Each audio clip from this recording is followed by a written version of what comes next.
case that shocked all of Rhode Island.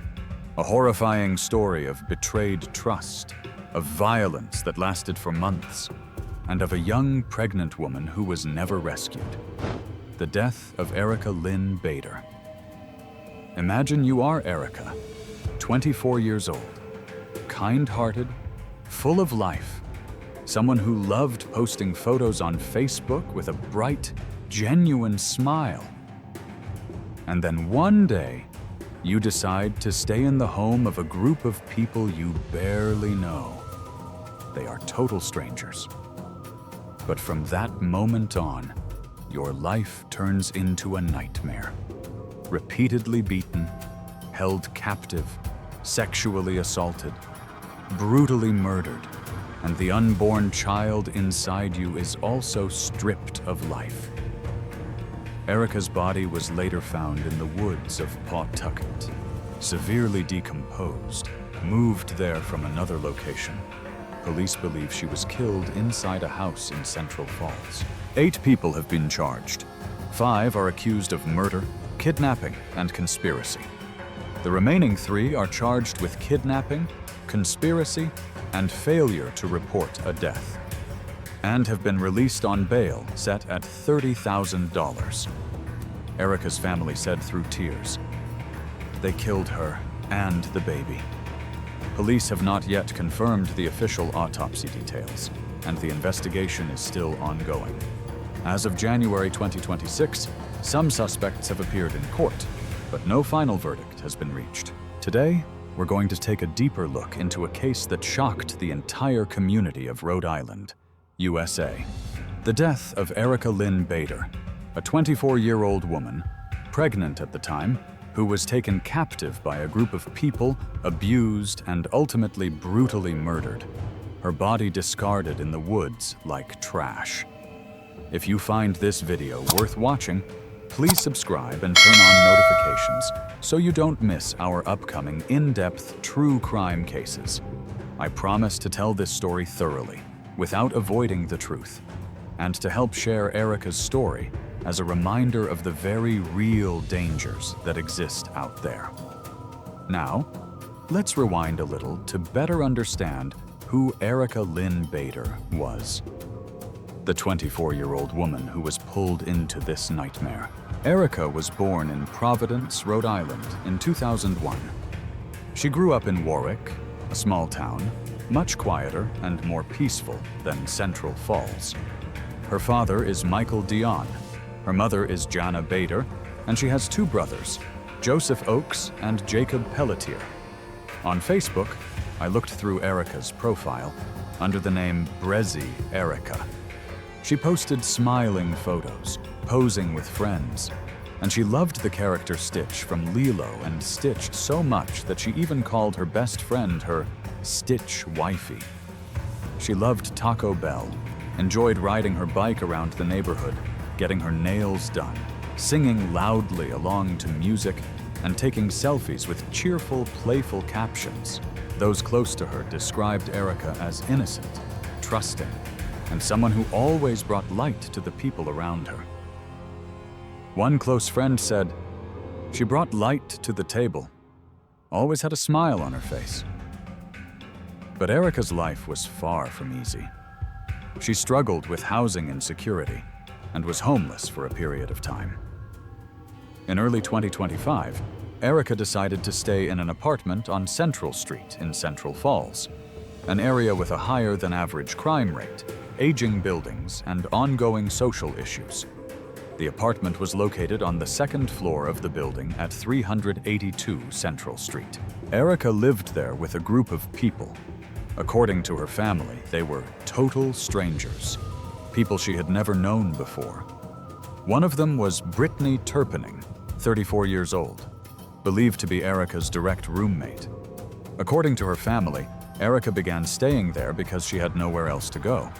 Her stepmother, Crystal Smith, later said, "She was homeless and had no other place to go." At first, it may have only been temporary, but very quickly, everything turned bad. According to statements from family and friends, Erica was being beaten regularly. She tried to escape at least once. but was dragged back into the house, held there like a captive. Messages were sent to relatives, pleading for help. She has bruises all over her face, and she needs help. Police records show that Central Falls police had been called to that house between 25 and 30 times over a 2-year period for various incidents. However, not all of those calls were directly related to Erica or the second-floor apartment. Then came April 6th, 2025, the most critical date in this case. Family members received a distress message from Erica. They called police and requested a well-being check. Officers went to the house on Central Street, knocked on the door, but did not find Erica. They did not have sufficient legal grounds to force entry or detain anyone, and advised the family to file a missing person report. Tragically, that report was not filed right away. Perhaps the family hoped that Erica would come home on her own, or feared that calling the police might only make things worse. After April 6th, Erica completely disappeared. No messages, no phone calls. No one saw her alive after that point.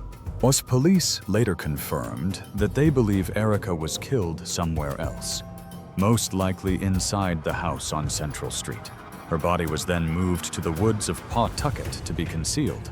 The family alleges that Erica was abused over time, beaten, sexually assaulted, and while pregnant, brutally killed. They said they killed her and the baby. However, it's important to note, police have not officially released the cause of death or the autopsy results. Because of that, some details are still pending confirmation. For 6 months, from April to October 2025, Erica vanished into a terrifying silence. No one knows what truly happened behind the closed door of that apartment, but the house continued to operate, with dozens of animals left abandoned, living in horrific conditions. And then, on October 27th, 2025, Erica's body was discovered. Next, I'll walk you through the day her body was found, the search of the house, the animal rescue operation, and the first wave of arrests. But if you're watching, and this case feels too shocking to ignore, leave a comment below. Why do you think the family didn't file a missing person report sooner? I'll read and respond to every comment. Don't forget to like, so this video can reach more people and help Erica's story be heard. Subscribe and turn on notifications, because what comes next is even more disturbing. October 27th, 2025. The day the pain of Erica Lynn Bader's family became a reality that could not be undone. Police in Pawtucket found her body in a dense, cold, damp, wooded area in Pawtucket, Rhode Island. Her body was severely decomposed after 6 long months.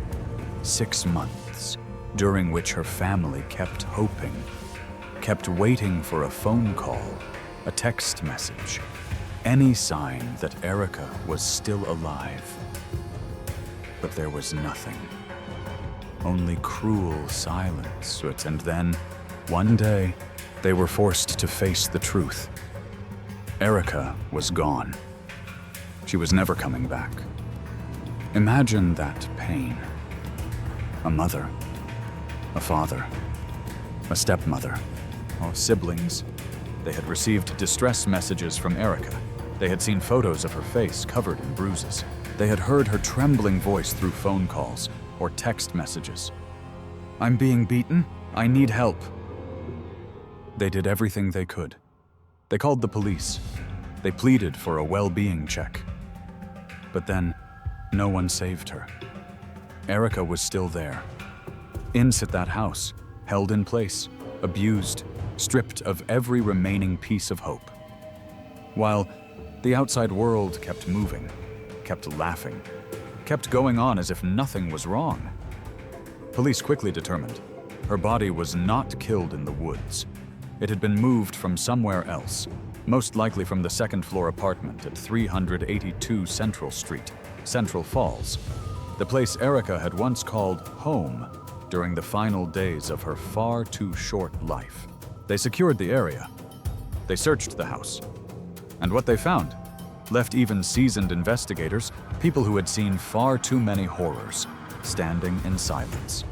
In early November 2025, specifically November 3rd, 2025, after Erica's body was discovered and police linked the case to the second-floor apartment at 382 Central Street, Central Falls, the Rhode Island SPCA, RISPCA, was called in to assist. They worked alongside local animal control officers and the property owner to enter and inspect the apartment. What they encountered was horrifying. A small apartment, just about 500 square feet, roughly 46 square meters, with 2 to 3 bedrooms, had been turned into a place where dozens of living creatures were confined. And in total, 46 cats and kittens, including at least 2 pregnant cats, along with 4 small dogs. Some sources describe them as puppies, were rescued. Altogether, nearly 50 animals. Their condition was truly heartbreaking. They were emaciated, their eyes sunken from prolonged malnutrition. Their fur was matted with feces and urine. The smell of ammonia was so overwhelming that investigators had to wear masks just to breathe. Wayne Kazarian, president of the RISPCA, described the scene. "This is one of the worst situations I've ever encountered. These animals had no adequate food or water, even though it appears they had been fed at some point. The place was covered in feces. The ammonia smell was unbearable, a truly difficult situation." All of the animals were immediately transported to the RISPCA facility in East Providence for emergency medical care. RISPCA was forced to scramble to rapidly adjust as the number of cats in their care suddenly doubled their existing capacity. They issued urgent calls for volunteers. They asked the public to donate money and supplies, such as food and bedding, to help manage the crisis. Some of the cats recovered quickly and were placed on the adoption list just 10 days later, by November 13th, 2025. Later, Erica's family pointed to this detail to emphasize one thing. The people inside that house were not only cruel to a human being, they also neglected and abused innocent animals. For Erica's family, this was not just an animal neglect case. It was clear evidence of prolonged indifference and brutality inside that very house, the same place where Erica was held captive, abused, for months before she lost her life. If innocent animals were treated like that, then Erica, a pregnant woman, a human being, what did she have to endure? Think about it. Erica, someone who was once optimistic, joyful, now lying inside that house, beaten again and again, held like a captive, trying to escape, only to be dragged back inside. According to her family, she begged, she cried, she fought with everything she had to get out. But no one opened the door. No one heard her cries for help. According to the family, she was confined, abused, and sexually assaulted. And then, she was killed, while the child inside her still had faint heartbeats. Her stepmother, Crystal Smith, choking back tears in court, said, "They killed her and the baby." She repeated, "They killed her and the baby, and they should be ashamed of themselves for what they've done. I'm glad they're back where they belong, and I hope they never get out." Her father, Michael Dion, stood there, eyes filled with tears. He told reporters, "She just wanted a place to stay. She didn't deserve to die like that." Her aunt, Stephanie Bender, said simply, "They killed her while she was pregnant." Those words are not just accusations. They are the cries of a grieving family, an unbearable pain, knowing that a grandchild who never had the chance to be born was also stripped of life. From this point on, the investigation exploded. On October 29, 2025, just 2 days after the body was found, 6 people were arrested first. Then, on November 25, 2025, the charges were formally upgraded at the Providence District Court. 8 people, all of whom had once lived under the same roof as Erica, stood before the court. 5 of them were charged with murder, kidnapping, conspiracy, no bail, no way out.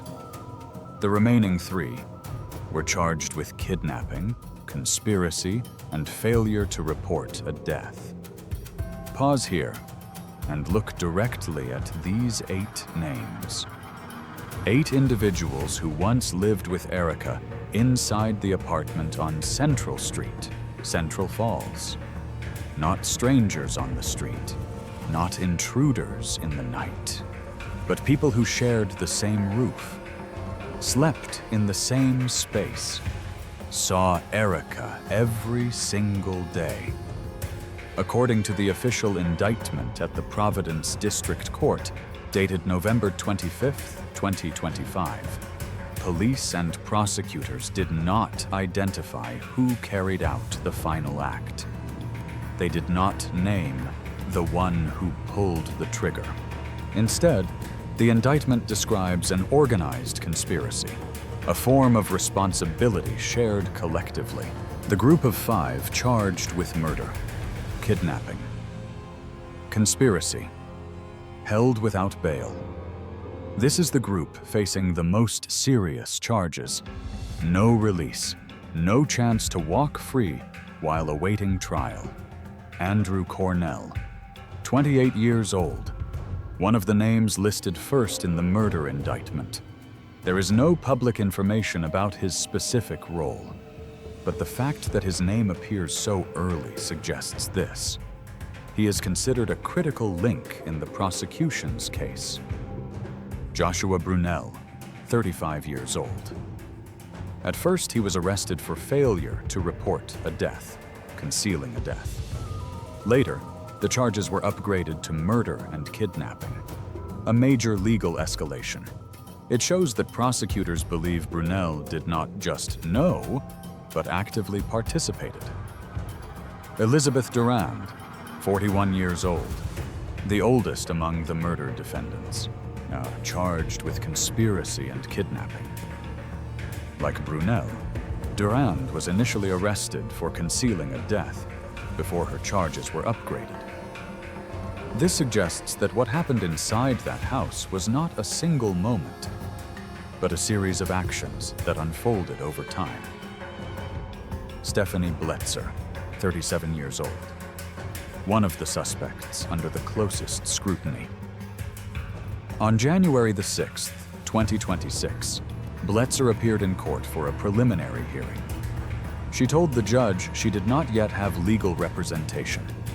The hearing was postponed for about a week to allow time to prepare. Bletzer is charged with murder, kidnapping, and conspiracy. Erica's family has repeatedly mentioned her name, grouping her among those they call monsters. Brittany Turpening, 34 years old. This is the name that makes many people shudder. According to court documents, Turpening was Erica's direct roommate, the closest person, the one who shared her room, the one who should have been her last line of support. From the very first arrests on October 29, 2025, Turpening was already charged with assault, domestic felony, serious domestic assault. Later, those charges were upgraded to murder, kidnapping, and conspiracy.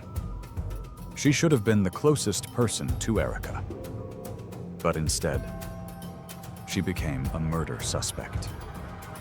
The group of 3, charged with kidnapping, conspiracy, failure to report a death.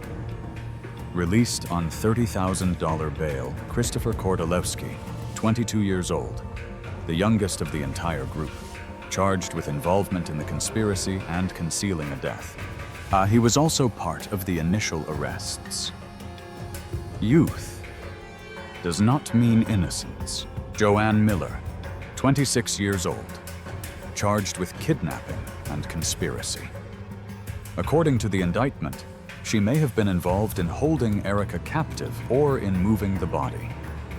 Actions that do not require pulling the trigger, yet still play a role in someone's death.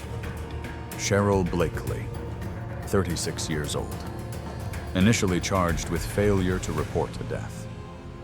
Later, those charges were upgraded to kidnapping and conspiracy. Once again, the indictment makes something clear. Silence and concealment are also part of the crime. All 8 individuals had lived under the same roof as Erica. According to prosecutors, they conspired to hold her captive, abuse her, and ultimately kill her before moving her body to the woods of Pawtucket to conceal it. No one has been labeled the main perpetrator because the indictment does not focus on a single hand, but on a collective that allowed it to happen. As of January 2026, no final verdict, no autopsy results released. The investigation is still ongoing, and additional charges may still follow. These details make the case disturbing in a different way. A group of people living under the same roof, but instead of protecting one another, they became Erica's nightmare. Her family calls them monsters, and when you look at this list, it's hard not to feel outrage. But as the charges were read aloud, Erica's family sat in the back row, sobbing. The mayor of Central Falls spoke publicly. What happened to Erica is absolutely heartbreaking and horrific. No family should ever have to endure this kind of pain. But the pain has already arrived, and it will never leave. One important note: some details about sexual assault or harm to the body come from the family's accounts. Police have not officially released the autopsy results. The autopsy is still pending as of January 2026. But one thing is painfully clear. Erica was stripped of everything: her freedom, her dignity, her life, and even the future of the child she never had the chance to give birth to. If you're watching this and feel your chest tighten, then that is exactly what this story is meant to convey. Erica is not just a name in a news headline. She was a young woman, a future mother, and she was never saved. Now, listen directly to the people who loved Erica most, her family. They are not just telling a story, they are crying. They are fighting to make the world understand what Erica endured.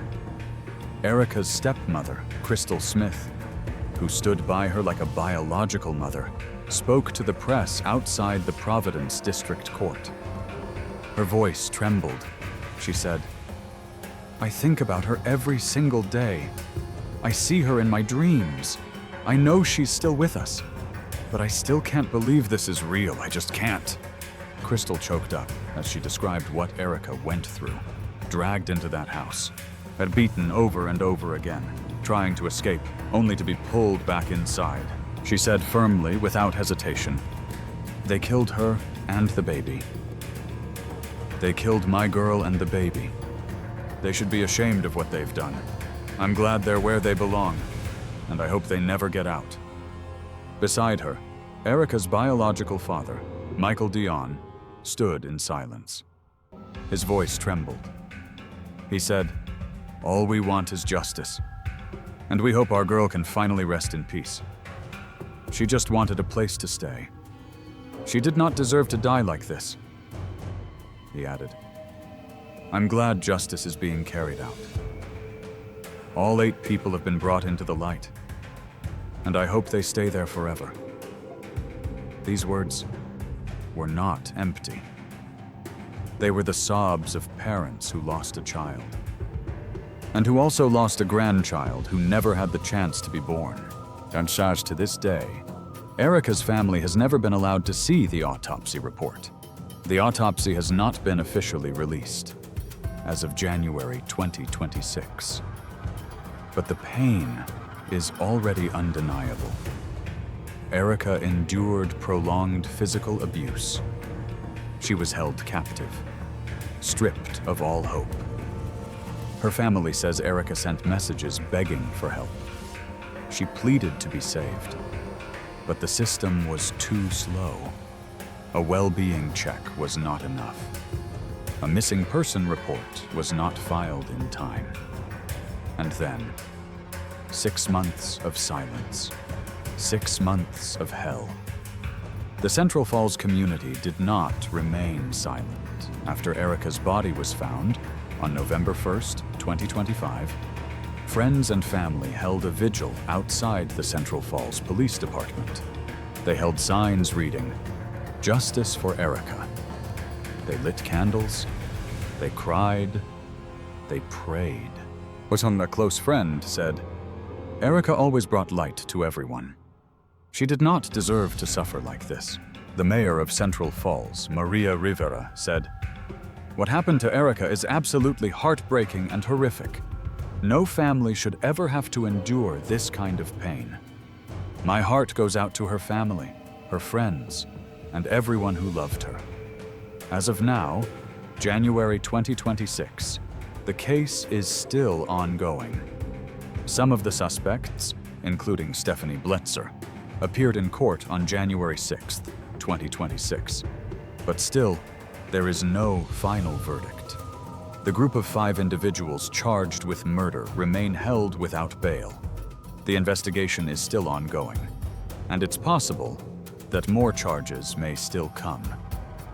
As for Erica's family, they are still waiting for the autopsy, waiting for the full truth about the death of their daughter and of the grandchild who never had the chance to be born. That's whom they say, "We will not rest until justice is served." After the charges were filed, it wasn't only the family who spoke out. Erica's friends did too. The people who watched her slowly disappear. The people who tried to help, but were powerless. One of Erica's closest friends, Jay, speaking to NBC10/WJAR, shared through tears, "Erica was my best friend. She was the light of everybody's eyes." Jay continued, "She didn't deserve what happened to her, and I want justice for Erica." Jay said that the last time he saw Erica on a video call was in March 2025. Her face was visibly bruised. Jay said, "I saw her face covered in bruises, and I reported it to the police immediately. Everything that I saw." Then Jay paused and continued, more slowly, "But I never received a call back." That silence from authorities deeply wounded Erica's friends. They believed that if action had been taken sooner, Erica might have been saved. That anger and grief boiled over on November 1st, 2025, just days after her body was found. That's around a dozen people, friends and family, gathered outside the Central Falls Police Department at 6 p.m. They held a vigil, a memorial, called Justice for Erica. They held signs reading, "Justice for Erica." Candles flickered in the dark. People stood close together, sharing stories. One friend spoke to the crowd. "Erica's death is not just a tragedy. It's a profound injustice that demands accountability and change." Another friend, Wendy McCulloch, spoke directly to the press. "You were at that house multiple times after we sent you there to look for her." Follow-up. Wendy continued, "We know standing here won't bring Erica back, but we hope this can change the laws around well-being checks. Or at the very least, if friends see something, they should truly be heard. That vigil was not just about mourning. It was a call, a message spoken clearly. No more silence. No more neglect. No more silence. No more turning away. Police in Central Falls and Pawtucket continue to say the investigation is ongoing. But the community has already decided one thing. Erica will not be forgotten. And at this point, we need to pause, not to talk more about the suspects, but to ask a far more uncomfortable question. Could Erica have been saved? In the United States, every day, police conduct thousands of well-being checks. Most of them end quietly. A knock at the door. No answer. Then officers leave, and in many cases, that moment becomes the line between life and death. Erica's case is not an exception. Her family raised the alarm. They said Erica was being beaten, threatened, held inside an unsafe home. Police came. They knocked. They didn't see Erica. No search warrant. No screams at that moment, and that was enough to turn away. This has happened before. In Georgia, in another case, a family called police out of fear of a murder-suicide. Officers arrived. They knocked. No one answered. They left after a few minutes. Hours later, when they returned, 2 people were dead. The scenario was almost identical. So, where is the problem? It lies in the law. In the United States, police are not allowed to enter a private home without a warrant, unless there is a clear and specific emergency. On paper, that makes sense, but in reality, victims of abuse rarely can scream for help at the right moment. They stay silent out of fear, out of control, because someone is standing right behind the door. For years, U.S. courts have debated the same question. How many warning signs are enough to break down a door and save a life? Is a desperate text message enough? Are photos of bruises enough? Is a history of police responding to the same address dozens of times enough? In Erica's case, that house had appeared in police records 25 to 30 times. 25. Up to 30. And yet, no red flag was ever raised. And then, there is a bitter paradox. Well-being checks were created to protect people. But sometimes, they arrive too late. Or worse, they arrive, but they don't go far enough. Police knock on the door. No one answers. They don't know that inside there may be a woman being held down, being beaten, or desperate beyond words. In other cases, when police do enter a home, things escalate. Someone gets shot. Someone dies during a well-being check. That reality has made the system more cautious. And that caution, sometimes, is paid for with the victim's life. Erica Lynn Bader was a young woman, homeless, pregnant, without power, without a voice. She depended entirely on whether the system would believe her. And the system was not fast enough. The biggest question is not, did the police follow the law? It is the law protecting the right people at the right time? Because for Erica, once that door closed, time did not stop. It kept moving until there was nothing left to save. This is not only Erica's story. This is the story of a system still learning how to tell the difference between silence and danger. And the price of that learning, sometimes, is a human life Erica Lynn Bader, a 24-year-old young woman, pregnant, who only wanted a place to stay. But trust was betrayed. Warning signs of violence were ignored, and one life was lost forever. Erica's family is still waiting for justice, still haunted by unanswered questions. Why did no one save our girl sooner? As of January 2026, the case is still ongoing, but their pain will never fade. This case still hangs in the air, like a wound that never had time to heal. Will justice arrive in time? Or how much longer will we have to wait for Erica to finally rest in peace? That is the question her family, her friends, and an entire community are still waiting to have answered. From Erica's story, we learn lessons that are painful, but necessary. Listen when someone reaches out for help, even if it's only a vague text message. Don't hesitate to report it when you see signs of violence, abuse, or when someone suddenly disappears. And most importantly, protect one another, because sometimes just one small action can change the fate of a human life. Thank you for staying with us until the very end, for listening, for sharing the pain of Erica's family. If this video touched you, please leave a gentle like to help spread her story. Leave a comment with your thoughts about today's lesson. I'll read them and talk with you. Subscribe and turn on notifications if you want to continue following true crime cases told with respect and sincerity. Erica, we remember you. We hope you are at peace, and we hope justice will come soon.